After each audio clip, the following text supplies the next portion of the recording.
everybody, it's Ian the Off Kilter Crafter. I hope you're having a great day today. Today my friend Tabitha Carroll is going to be my guest host, and I am very excited to have her on my channel today. She too is a Doctor Who fan, and what else is more British than Doctor Who, so she's going to be putting together a really awesome Doctor Who, I believe it's a birthday card if I remember off the top of my head. Yes, it is. I'm pretty sure. 90% sure. You're going to find out very soon. Tabitha and I became friends very shortly after I started into the Cricut and crafting world.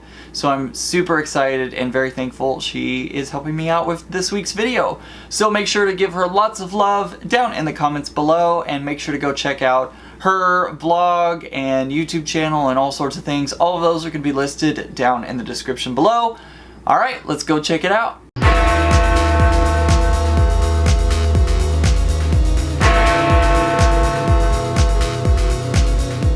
Hi everyone, it's Tabitha from Shutterscape Creations, and today I am honored to be guest hosting on Ian the Off Kilter Crafter's YouTube channel while he's off at the UK.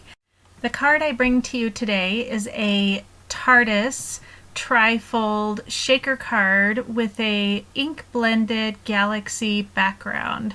It's a kind of a fun card, so let's get to it and see how we made this. First off, we'll start with the card base.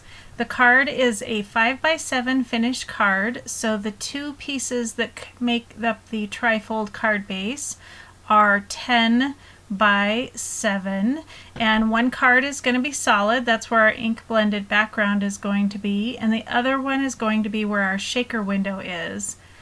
And the first thing we need to do is put a score mark on here. I actually cut that out on my Cricut, but that paper that I'm using, the 140-pound Strathmore watercolor paper that I chose, was kind of thick, and I didn't know if the score tool would get through it. So I'm just using my scoreboard, and I'm scoring it at 5 inches, and I'm using my little stylus there so I get a nice deep groove. Since this paper is so thick, I didn't want it to crack when I bent it. And then I'm just using my bone folder to get a nice crisp crease across there. Scored it a little bit on the front, and then flipped it over and did it again on the back side just to make sure it was nice and crisp and good to go. The other piece I cut just like 1/8 of an inch. That the side we're going to ink blend is about 1/8 of an inch shorter than 5x7, so that when it folds up, it'll fold flush. So the first thing we're going to work on is that ink blended background, so we'll set aside that front piece that's going to be the shaker card. So we're going to ink blend on that one side. We'll open it up when we do that, but that side's going to get adhered to the other piece of the cardstock, and we're going to ink blend on this side. So first thing I want is I took some post-it tape and I taped this to my craft sheet that I have on here. I use that when I'm doing ink blending, either that or my Ken Oliver mat, because it's easy to clean up. So a couple strips so I have a nice wide background to work with, and I'm going to work with the mini ink blending tools. The colors I'm using today are mustard seed,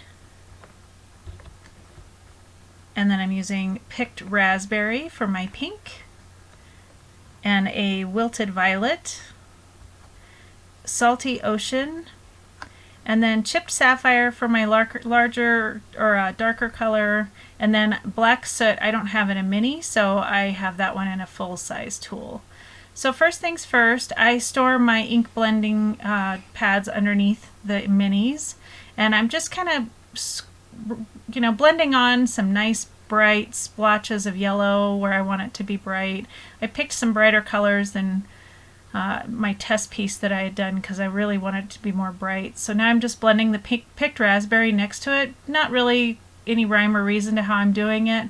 I went back in with that mustard seed and sort of blended it in better with the picked raspberry. And now I'm coming in with wilted violet, trying to keep the purple away from the yellow because they'll kind of muddy up, but I started to do it and then realized I didn't mind that sort of muddy color it was creating. Since this is a galaxy, there are parts that are going to be dark. And then I just did a little bit of salty ocean because I really wanted the purple and the pink to be predominant. And then I went in with the chipped sapphire and started darkening up some areas, making sure to leave some of those bright areas where I wanted them. And now here's where it becomes really galaxy-like, is you add this black soot in there and you just blend it all over the place. I left some bright patches on purpose because I wanted them to kind of shine through, but because those colors are underneath, they still show. I just kept working back and forth with that black. And now I'm going to dry it really well so that I can do some other layers. I actually ended up not getting it as dry as I had hoped, but dried it a little bit so that I could go back in and brighten up some of those yellow and pink patches again and blend them in a little bit better. So here I am going back in with the mustard seed, and I did get a little bit of the black soot on my blender, and I just rubbed it off on a piece of scratch paper. You'll probably see me do that here in a second, or you'll see the scratch paper sitting there. It just sort of got rid of some of that color. So now I'm back in with the picked raspberry because I wanted it to be that bright pink. Like I said, I wanted the pink and the wilted violet to sort of show through a little bit better. Went ahead and pulled off the post-it tape and cleaned up my mat, and I was really liking how that galaxy turned out, but now it's time to add the stars. So I'm going to use my distress sprayer. I like how it's got a lock on it so you can push it and the water doesn't squirt out no matter what you do. It's great for travel. But I also like how when you push that button, how you can just barely push it and get kind of big squirts. The great thing about Distress ink is it reacts with water and it kind of pushes the ink out. I also had a cup of water on my desk and I just started flicking water on there. Learned that one from Christina Warner. But you can see I let it sit for just 10 seconds, 15 seconds, whatever, and then I just put a paper towel on top of it and lifted some of that color off. And so I really like how that started to get splotchy, but I really wanted some more stars. So now I'm covering my craft mat, and it seems like no matter how much you do this, your work area is still covered with splatters because we're going to add some paint splatters. I'm using my white from my Gansai Tombi set. You've got all those colors, and down there in the bottom I grabbed just the white one out. And I am going to get it wet with get that paint wet and get it kind of thick. And then I'm using this really stiff bristle brush I got at Michael's. It's just a cheap brush that I got, but I like it for doing stuff like this. And I'm painting some of that thick white paint on the edge of a stamping block, and now I'm flicking that onto my surface or onto my galaxy, and it's really producing some awesome stars. I love how this brush being so stiff was giving me these fine little paint splatters. I went and grabbed a different brush. It was a little more flimsy so I could get some different sized flicking spots. I was trying to get sort of a line of stars going, and did the best I could. It's a messy job no matter what. Dried that so I could see if I needed to add any more stars to it, deciding if I needed some more, and I thought I kind of did, so I started to use my finger, used it a little bit as you can see here, and then changed my mind, went back to the block again. And instead of painting it onto the block, I just loaded my brush up with this real thick consistency of watercolor paint and just flicked it onto my panel, dried it again so I could see how it turned out. And I really was quite happy with it. I really like the way it turned out. You can see how the paint shows, and hopefully I'm going to let it sit aside and dry, and I guess if I needed to add some more I could. But while that's drying, I want to stamp a moon. I have this set from Altenew that I got, and I really like it. It's a stamp layering set, but we're just going to use that middle layer today for the moon. But you can use all three of those, and it's got some great sentiments and stuff on it also. And I decided to go with a smoky gray VersaFine ink because I'm going to heat emboss on top of it and give the moon a little bit of texture. VersaFine's kind of a pigment ink, so if you stamp and then work pretty quickly, you can get some clear embossing powder. So I just have this Recollections Fine detail clear embossing powder that I put on top of it and Just realized I closed that up without putting my powder back in. I used that coffee filter a few times, so it was time to recycle it. And now I'm going to clean off my stamp. I use these this absorber cloth. I love this thing. It's a lot like the stamp chamois, but I just got this like mini absorber cloth. I cut it into 4, so I have 4 of these things. I just keep it in this plastic bowl and they stay wet, and I can clean off my stamps without having to use any cleaners. So I grabbed my Cricut tweezers so that I could grab a hold of that paper and get a good heat emboss without burning my fingers. I kept burning my fingers. But now you can see what that heat embossing did on that ink. It kind of gave that moon a great texture. So I really like how that turned out. And then I use these circle dies. I'm not exactly sure who these circle dies are from, but I'm going to just cut this moon out with my Cuttlebug. So now we have a moon, and I'm going to add some shading to it using Hickory Smoke Distress Ink. And I just sort of rubbed it off on one side and brought a scratch paper in so I could just blend in some shadow from half of the moon. It just added some other dimension and color to that moon. And now we're getting ready to go ahead and work on the shaker card part of it. So I have cut all these frames out. I actually cut them out on my Cricut Explorer, and I'm using this Tombow Extreme adhesive. If you just sort of drag it across a paper and then go off at a 90-degree angle, you'll be able to break that tape. But that stuff is super strong, and I just have these acetate sheets that I'm putting on the window, and I put that one on the inside. I got a little tape on the card part, so I just sort of rubbed it off with my finger real quick. And then I made a frame to sort of cover that acetate so that it would look finished on the inside. It's not really a necessary step, but it just gives it that nice finished look. So that's the inside part of the shaker card. And I'm just going to give this a good crease to make sure that fits. That cardstock's really thick, so it kind of doesn't like closing as well as a normal card would, but you can see here that's how that ink blended background is going to look. And now I'm going to build my front of my shaker card. I'm putting more of that Extreme Tombow adhesive on there and sticking my second sheet of acetate on there. And now I'm putting a double layer of this Scotch foam adhesive. It's that stuff you can get in the giant wheel, although I don't have a giant one right now. You can see I just have a little one that I bought. I've run out and I needed some more, so I'm just cutting this in half. I take one sheet or one strip and I cut it in half, and I put one strip down and cut it, and then peel off that backing and then put a second layer on top of it. Now I'm going to fill it. I'm using this chunky glitter I got at Walmart, and then these sequins are from Mint Owl Studio. And then I don't even know where I got these awesome stars, but they're these fun iridescent little mini stars. Poured some of those in. And that chunky glitter didn't want to come out of that awesome pouring spout, so I just took the lid off and then just sprinkled a few of those purple sequins in.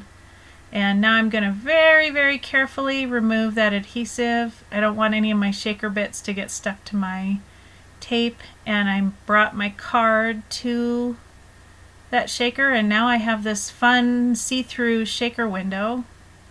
I think I could do that all day, just shake that thing. I love the way those stars looked.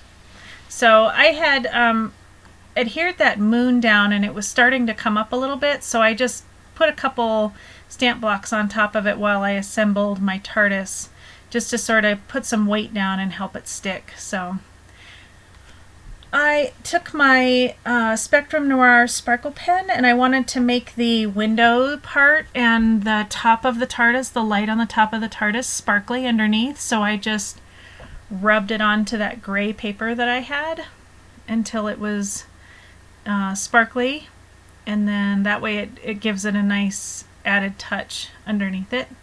I'm using my Tombow Mono Multi glue. I love this wet glue. It doesn't warp the paper, and it dries really nice and strong, but you have a couple seconds to sort of wiggle and squish your paper around and sort of position it where you want. So adhered the second layer.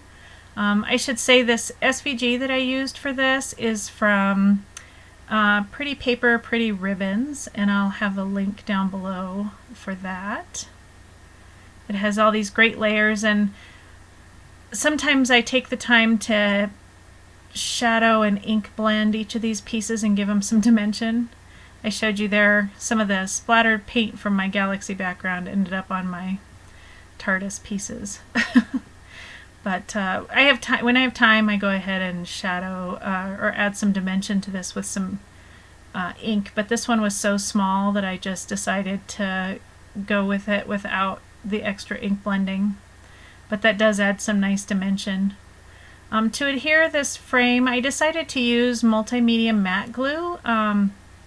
It's a little stronger, and it dries matte, and I was worried because of that fine line that it would show. So anywhere where I was worried that the glue might show, I was using that multimedia matte because it dries with a matte finish instead of kind of a shiny finish. The other adhesive dries clear, but this one dries matte, so I really like that. And that's the sign on the front of the TARDIS. It was so small that I didn't print anything on it. So you could take a marker and write some words on it if you really wanted to. And then the other thing was the seal on the side. And now I'm just taking my Tombow brush tip marker, and I'm going along the edge of the police box sign so that it just gives it that finished look. That white paper was kind of showing on the edge, and I wanted to black it out. So use the multimedia matte again, because I figured if I slid the sign a little while I stuck it on, there's that splatter and my inky fingers. But that sign you could take and put words on it if you really wanted to. It was just really small, and I didn't think I could get anything printed on there. So that's where the TARDIS is going to go. And then I created, I'm making this a birthday card. I created a vinyl word that just says happy birthday. So I'm going to pull off the positive pieces, negative pieces. Anyway, the pieces I don't need. So I'm going to pull I always pull the outside out first.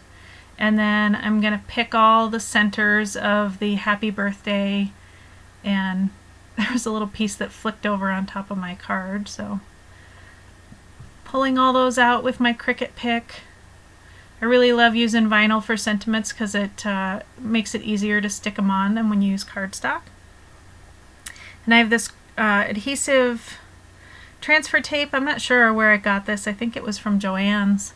But I just cut a little piece that will fit on that happy birthday and pulled it off, and you adhere it to your vinyl. And then once it's on there, I just took my bone folder, because that's what was close, and just burnished it to it so that it'll stick to the transfer tape when you go to pull it off. And I'm just sort of going to position this on here one more time and make sure it's going to fit the way I want it to. Now I'm using this red line adhesive to adhere these two cards together. This is a pretty heavy duty paper, and I want to make sure it's going to stay together. So I have this red line adhesive, and I use quite a bit, probably more than I needed to. But once I get it all on there, then I just took my bone folder and burnished it down to make sure it would stick. And I didn't bore you through the cutting of all of those. Take all those strips off. And now we're going to adhere the back side of my galaxy background onto the inside of that other one, and I just took my bone folder again and burnished it to make sure that it was adhered. And there is basically the card. We're getting almost done here. So I'm going to take this multimedia matte again, it looks like I did, and stuck it. Oh yeah, my battery died right there. So I stuck the TARDIS on with that multimedia matte, and there is basically the card. You wouldn't have to add the happy birthday, but I decided to add it. So you just peel that transfer tape off, and then you put your sentiment down on top. And I very lightly and carefully, so I wouldn't push on that acetate too much, kind of burnished it down with my bone folder, and then peeled back slowly that transfer tape. and now it says happy birthday on there. So there's that. And of course, no card would be complete without some sort of sparkle, so I added my Spectrum Noir sparkle pen to that moon. Made it sparkly and nice. So that's the card. It's a trifold. You can open it up and put your sentiment on the inside. I haven't decided what I'm going to say on the inside, but it gives you a nice big space to write on. If you wanted to cover up that TARDIS, you could cut out a second one and put it on the back side or on the inside.